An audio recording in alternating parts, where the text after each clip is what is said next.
Hello, everybody. Welcome to week 2 of the Jobsticker's Job Seeker Resource Show. Appreciate everyone joining in, or at least viewing, maybe as a video afterwards. But today I'm going to make it real quick. I wanted to give you some facts from resume writers and hiring managers and career coaches alike that kind of resonate with everyone in the decision-making process, whether it's someone who's sourcing you, like an HR professional, someone who's vetting you, like a recruiter, or someone who's hiring you, like the hiring manager.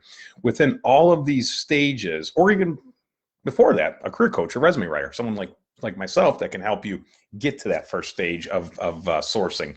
And so there's some things that you just need to be aware of that are absolutely true no matter who's reading the resume.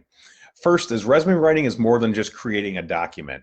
This is your marketing piece. This is the collateral they need to see that has your wins. It has some relevant buzzwords and relevant statements that resonate with the reader because they're living in this world that you're speaking about. And they want to know, how well are you to live in this world? How much value offering can you bring to this world? What's your unique selling proposition? What makes you you in the scheme of things, and why should I be listening to you for 30 minutes in an interview? What are you going to do for me? Next, you're actually assembling a strategic puzzle. This is where you have to start putting together what is relevant, what needs to go. I always lean on, if it relates to the targeted role, that's the best. If it's a really neat metric, something that's bottom line impact driven, quantifiable, that's second best. And then third, even if they're not metric related or related to the targeted role, if it's just a neat story, right? Something you're just so proud of in your past that you need them to know, hey, look at what happened by me doing this. Look at some of this really neat stuff that I've done at this role, regardless of if it relates or not.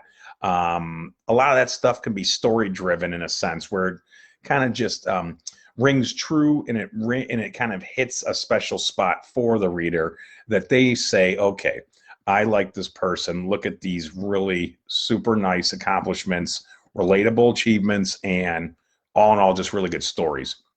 A lot of job seekers think they're writing the resume for the decision maker, but again, the person who understands what they have done can draw conclusions and is likely to read the entire resume, right?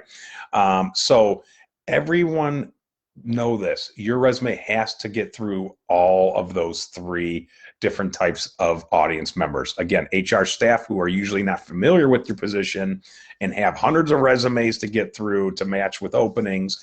The companies themselves that scan the resumes in the ATS and are doing computer search for keywords and recruiting you and vetting you, and then hiring managers who are looking through these resumes trying to see if you're worth talking to, right?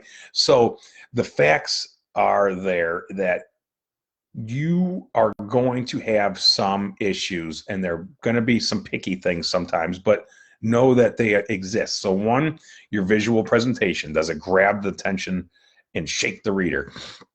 Focus on your value offerings. Again, that USP, I said, unique selling proposition. Demonstrate this, and how does it relate to that company's need? And then finally, the results you can and will propose, whether they're quantifiable challenges, actions, anything, and again, just results in general. What do you have that are going to show that you have had these successes? What are your wins? The goal is to have these people stop and go, I got to speak to this person. That's the goal, because now once you get them on the horn, you can kind of start to really truly communicate a lot more of what you think might be viable to make sure that you are setting yourself up for the best successful interview you can, because this might be the job that leads to the career that you've wanted. So every kind of nook and cranny need to be covered on the resume that can benefit you for these roles that you're really, really interested in. You only have 7 seconds. You only have 6-7 seconds to provide supporting evidence of how you relate to the target, how you front load the resume with relevant keywords for this targeted position. Again, when they see these keywords at the beginning of the resume or in a summary, they're thinking, wow, this person lives and talks like me. I like this. I'm going to keep reading on because this is someone who's in my wheelhouse. And then finally have the proper layout. I can't emphasize enough the graphs and columns and borders and text boxes and logos and pictures, and get rid of all of it. Let the content reign. Make sure it's aesthetically pleasing. Of course, your visuals is important, but there's plenty of professional templates out there that will be visually appealing and resonate with the reader, but also won't screw you up in the ATS, because the applicant tracking systems, that's that software that recruiters use to find you amongst the thousands of people. Sometimes they'll look at resumes with borders and graphs and pictures and all that stuff and can't read it. They'll kind of like go through and be like, okay, I can't understand what this stuff is. So they're going to kind of kick you out to the wayside. Not all of them do this, but there's hundreds of these types of software, thousands of employers with using each in their own way and different rules and what have you. So you got to play the game and play it smart. So I hope you take some of these tips into account and change your strategy, because again, without a solid resume, i.e. your marketing collateral, you might never get in the interview room. So don't miss out on those opportunities. I will see you guys tomorrow, 2 o'clock. If you're interested, I'm going to be doing my LinkedIn Live. So everyone have a great rest of your day, and thank you for joining.